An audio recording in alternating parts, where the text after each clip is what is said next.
नमस्कार। आइए आज हम बात करते हैं आरईडी, रूरल इंजीनियरिंग डिपार्टमेंट, है ना। और जो इसका एग्जाम होता है आरईएस, रूरल इंजीनियरिंग सर्विसेज के थ्रू आरईडी में जाते हैं, रूरल इंजीनियरिंग डिपार्टमेंट में जाते हैं।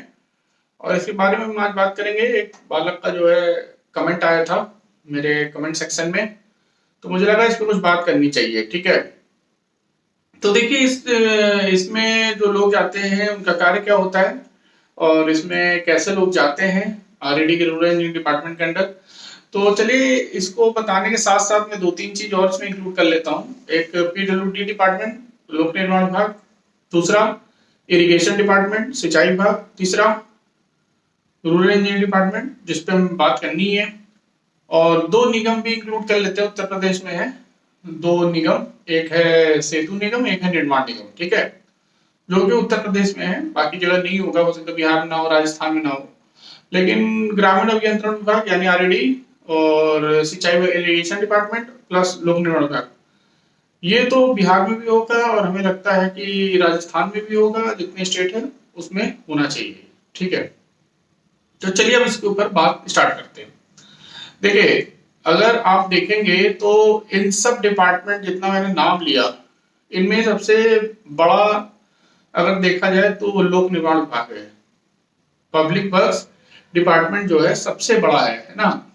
और जितने भी लोग जो है एग्जाम देते हैं, जैसे इसका एग्जामिनेशन जो है वो स्टेट पब्लिक सर्विस कमीशन से होता है।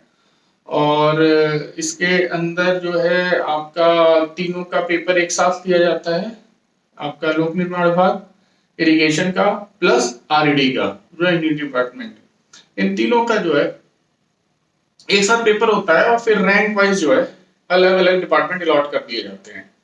लेकिन सबकी चाहत ये होती है कि हम जो है लोक निर्माण विभाग में ही जाएं। पहला प्रेफरेंस लोगों का यही होता है, जितने भी स्टूडेंट पढ़ते हैं उनका यही होता है। और उसका कारण भी है, उसका कारण ये है कि वहां पे पैसा ज्यादा है, वहां कार्य ज्यादा है तो वहां पैसा ज्यादा, जहाँ पैसा ज्यादा वहां करप्शन ज्यादा इन्वॉल्व है, वहां कमीशन ज्यादा इन्वॉल्व है। सीधी सी बात है ना, सिंपल लॉजिक है। अब बात यहाँ पे ये आती है कि जो लोक निर्माण विभाग है ये मठाधीश है और इसके अंदर आपका सेतु निगम और निर्माण निगम आते हैं। ठीक है, आरईडी जो है रूरल इंजीनियरिंग डिपार्टमेंट ये अलग है, सिंचाई विभाग ये दोनों अलग डिपार्टमेंट है ना। लेकिन सुपरविजन जो है लोक निर्माण विभाग का इनके ऊपर भी रहता है थोड़ा बहुत। ठीक है, अब बात करते हैं कि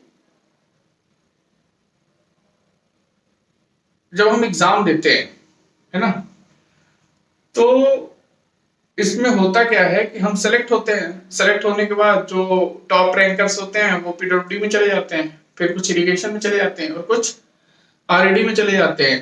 और निर्माण निगम और सेतु निगम का एग्जामिनेशन अलग से होते हैं। वो निगम है, चूंकि कॉर्पोरेशन है तो डायरेक्ट गवर्नमेंट के अंदर नहीं, वो एक एज अ पीएसयू काम करता है, तो उसके अलग से एग्जामिनेशन होते हैं और उसके थ्रू लोग जाते हैं उसके अंदर। ठीक, अब बात हम करेंगे कि आरईडी में क्या काम है और पीडब्ल्यूडी में क्या काम है और इरिगेशन में क्या काम है, तीनों के कार्य क्या क्या है।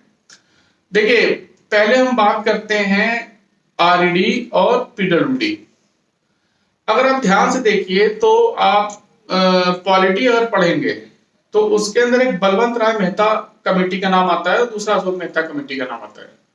बलवंत राय मेहता कमेटी ने ग्रामीण क्षेत्र में त्रिस्तरीय पंचायती राज सिस्टम का एक वो दिया था, उन्होंने व्यवस्था लागू करने के लिए दिया था, जो कि राजस्थान के सबसे पहले नागौर जिले में स्टार्ट हुआ था पंचायती राज सिस्टम। ठीक, उस पंचायती राज सिस्टम में त्रिस्तरीय में बलवंत राय मेहता ने बताया था कि ग्राम पंचायत होगी, एक ब्लॉक लेवल पे जो है पंचायत समिति होगी जिसको खंड पंचायत कहते हैं, और तीसरा जिला लेवल पे जिला परिषद होगा। ठीक, तो ये जो है उन्होंने ग्रामीण क्षेत्र के लिए त्रिस्तरीय पंचायती राज व्यवस्था दी थी।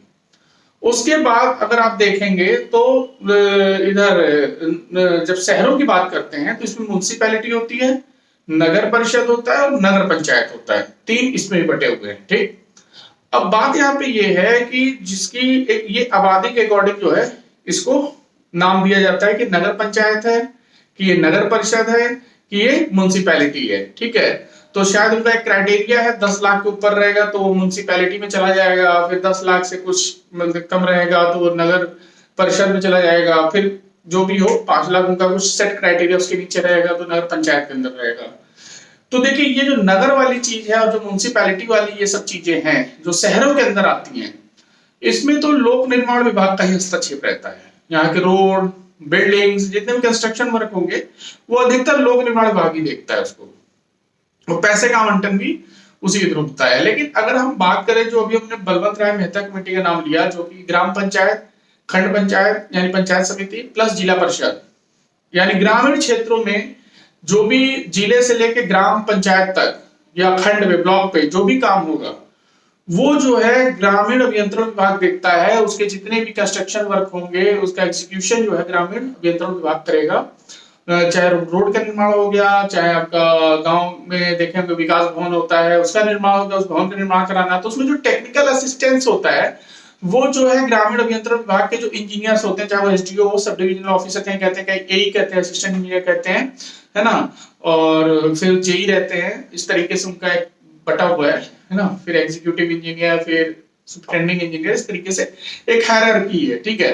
तो उसमें जो है आपका मैंने बताया कि ग्रामीण क्षेत्रों में जितने भी वर्क होंगे वो सारे के सारे एग्जीक्यूट आपके आरडी के जो इंजीनियर्स होंगे वो पूरा करेंगे, ठीक है। और जो नगर पंचायत, नगर परिषद, म्युनिसिपैलिटी के अंडर जो चीजें होंगी, जो शहर हो रहा होगा, उसमें जो है लोक निर्माण विभाग के जो इंजीनियर्स होंगे वो डायरेक्ट उनका हस्तक्षेप उसके अंदर रहेगा और वो अपना कार्य कराएंगे। उसकी गुणवत्ता चेक करना, उसके लिए टेक्निकल असिस्टेंस देना, वो सारी चीजें वो करेंगे। तो इन दोनों के बारे में आपको समझ में आ गया। तीसरा बचता है इरिगेशन डिपार्टमेंट।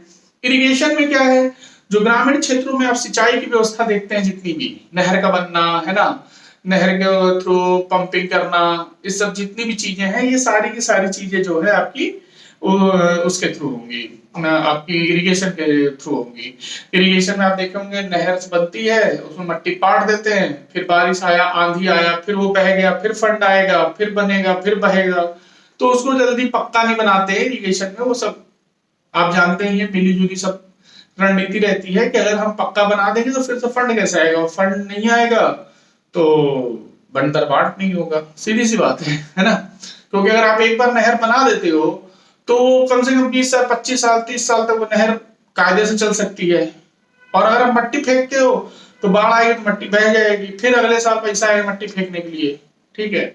तो उसमें सिविल के काम होता है, इंजीनियर्स होते हैं, उसमें डिस्चार्ज, चैनल, स्लोप सब देखना पड़ता है ना, पानी कितना फ्लो होना चाहिए, कितना डिस्चार्ज होना चाहिए, है ना। तो ये सारी चीजें जो है आपके सिविल इंजीनियरिंग के अंदर आती है, और जितने कंस्ट्रक्शन वर्क होते हैं वो सिविल इंजीनियरिंग थ्रू होते हैं। बाकी जो मशीनरी का यूज होगा उसमें इलेक्ट्रिकल और मैकेनिकल दोनों रहेंगे, है ना। जहां इलेक्ट्रिसिटी की यूज होगी वहां इलेक्ट्रिकल के बंदे रहेंगे, और जहां पे मैकेनिकल वर्क होगा, पंप होगा, तो उससे जो मैकेनिकल पार्ट्स होंगे उनकी ओवरहॉलिंग या जो भी उनके मेंटेनेंस होगा वो देखेंगे, ठीक है। तो इस तरीके से जो है आपका वर्क होता है, ठीक है। अब बात यहाँ पे ये आती है कि दो विंग्स और बचती हैं, एक है निर्माण निगम, एक है सेतु निगम, ठीक है। निर्माण निगम का काम है बिल्डिंग्स का बनाना, है ना, बड़ी बड़ी बिल्डिंग्स जो बनेंगी निगम के थ्रू, चूंकि लोक निर्माण विभाग इतना प्रेशर नहीं ले सकता, उसके अधीन बहुत पूरा शहर है, नगर पंचायत, नगर परिषद, म्युनिसिपैलिटी जहां तक रहेगी वहां तक वो पूरा वर्क देखेगा, रोड बनवाना, बिल्डिंग बनवाना, है ना, छोटे छोटे जितने भी कार्य हैं वो बहुत सारे इसके अंदर कार्य आते हैं। तो उसमें क्या है कि उन्होंने दो विंग्स अपनी कॉर्पोरेशन बना दिया, है ना। जैसे बड़ी बिल्डिंग बननी है तो निर्माण निगम को दे दिया, उसने बना दिया पूरा, है ना। कहीं ब्रिजेस बनने हैं तो सेतु निगम को फंड अलॉट कर दिया, सेतु निगम पे अब वो अपना लोड लिया, जगह जगह फ्लाईओवर वो बना देगा, निगम के थ्रू बनवा देंगे, है ना। और आवंटन पैसे का जो है पीडब्ल्यूडी के थ्रू होगा। लेकिन जो पीडब्ल्यूडी है वो सुपरविजन जो है आपका इरिगेशन पे भी कुछ कुछ रखता है और कुछ कुछ आरडी पे भी रख सकता है, लेकिन उसमें उसका पैसे का हमारी समझ से जो अभी तक मतलब अभी तक जो अब का प्रेजेंट सिनेरियो है उसमें उनका फंड अलग से लोकेट होता है, लेकिन निर्माण निगम और सेतु निगम पे पूरा ग्रिप जो है पीडब्ल्यूडी का रहता है, लेकिन सुपरविजन उन दोनों पे भी रहता है, आरडी पे भी और इरिगेशन पे भी, ठीक है। तो ये पहले सब एक ही में थे, बाद में ये अलग हुए, जैसे जैसे जनसंख्या बढ़ी, जैसे जैसे काम का दायरा बढ़ा, जैसे जैसे विकास कार्य जल्दी करने को होगा तो ये चीजें धीरे धीरे एक्सप्लोर करती गई, ठीक है। तो इतना सा जानकारी था जो कि मुझे लगा कि एक बालक ने, छात्र ने पूछा था, तो मुझे लगा कि उसे बताना चाहिए। ठीक है, तब तक के लिए जय हिंद।